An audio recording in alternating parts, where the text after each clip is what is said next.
Moi, j'ai envie de leur dire que si ces 20 dernières années, voire 30 dernières années, au lieu de continuer à chercher dans les produits de protection des cultures qui sont des produits de synthèse toxiques, nous aurions orienté différemment la politique agricole pour aller vers une agriculture qui va sortir de l'utilisation de ces pesticides de synthèse, eh bien, on n'en serait pas où nous en sommes. On n'en serait pas où nous en sommes. Et c'est un peu lointain, mais on peut le rappeler, à la sortie de la guerre, on était dans une situation de disette. En l'espace de 40 ans, on a passé de la disette à la gestion des excédents. Puis on n'a pas voulu voir le revers de la médaille. Avec la toxicité dans les sols, dans l'eau, dans les aliments, il y avait encore beaucoup de résidus toxiques dans l'alimentation quotidienne pour le peuple. Et comme nous sommes dans un pays qui abrite un certain nombre de firmes agrochimiques, l'autorité fédérale a fait un peu comme si ça pouvait aller. Certes, il y a eu quelques excès.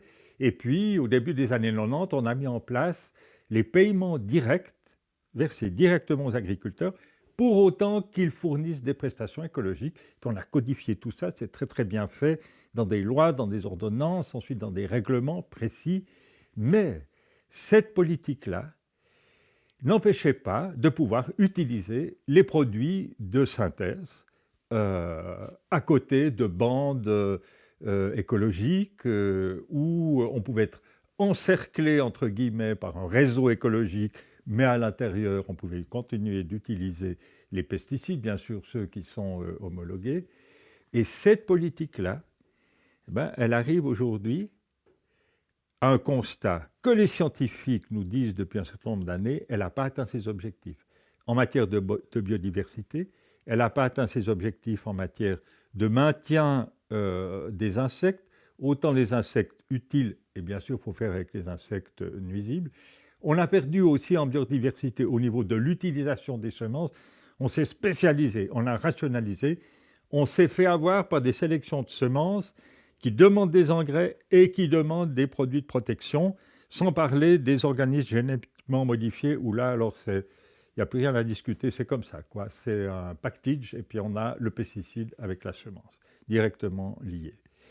Et le fait que des paysannes et des paysans, à partir de l'exemple aussi des betteraviers, mais on peut voir ça dans d'autres secteurs de production aussi, n'aient pas eu le réflexe aussi de se dire, si possible majoritairement, mais bon, là, quand je suis en train d'utiliser ces produits, je bousille des abeilles, je tue des abeilles, puis les abeilles, c'est des auxiliaires fort utiles pour produire de la nourriture, même si je n'ai pas de fruitier, mais la betterave, je ne sais pas si elle a besoin des abeilles, mais il faut vraisemblablement d'autres cultures céréalières et autres où il faut de la pollinisation, je pense au colza, qui n'ait pas eu cette prise de conscience me déroute. Ça me fâche un peu aussi qu'il n'y ait pas eu cette prise de conscience, puis qu'elle n'ait pas été relayée ou sentie, perçue par les chambres d'agriculture, par l'Office fédéral de l'agriculture, par l'Union suisse des paysans. Ça me sidère. Et on se retrouve dans cette situation où on a 12, 14 initiatives populaires qui ont abouti, quelques-unes ont été votées, qui concernent l'environnement, le territoire, le paysage, la vie des sols, la biodiversité, tous des sujets qui nous concernent, et que l'Union suisse des paysans, qui est la grande centrale paysanne, qui tient tous les paysans dans ce pays, avec ses 26 chambres d'agriculture, n'ait pas eu le réflexe de se dire « attention, on ne continue pas comme ça ». On ne peut pas continuer comme ça. Vous avez vu le nombre d'initiatives qu'on a sur le dos. Ben non, ils sont été très souvent, encore jusqu'à maintenant, sur les pattes arrière, pour essayer de limiter les dégâts, pour essayer de dire, mais voilà, on a mis en place un programme de diminution de l'utilisation des pesticides, etc. On voit ce que ça donne. On en interdit un, mais on donne la possibilité aux paysans d'utiliser deux molécules qui sont presque tout aussi graves que celui qu'on a interdit. Donc, ça ne va pas, ça ne marche pas.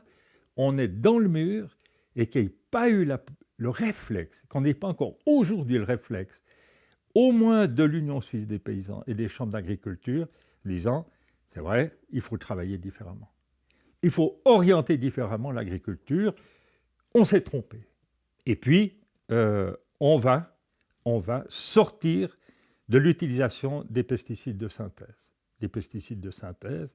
Et on démarre, on soutient l'initiative pour laquelle nous allons nous prononcer vraisemblablement dans le courant de l'année prochaine.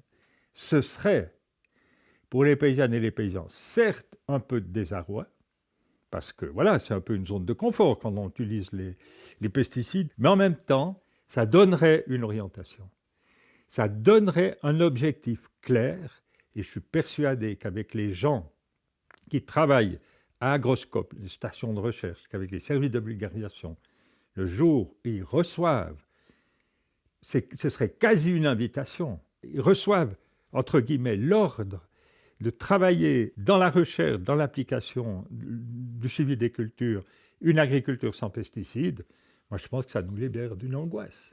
Ça nous libère aussi de ce sentiment, mais en même temps c'est une réalité, qu'à chaque fois qu'on entre dans nos terres, c'est pas mon cas, mais avec un produit de synthèse, ben, on amène des toxiques.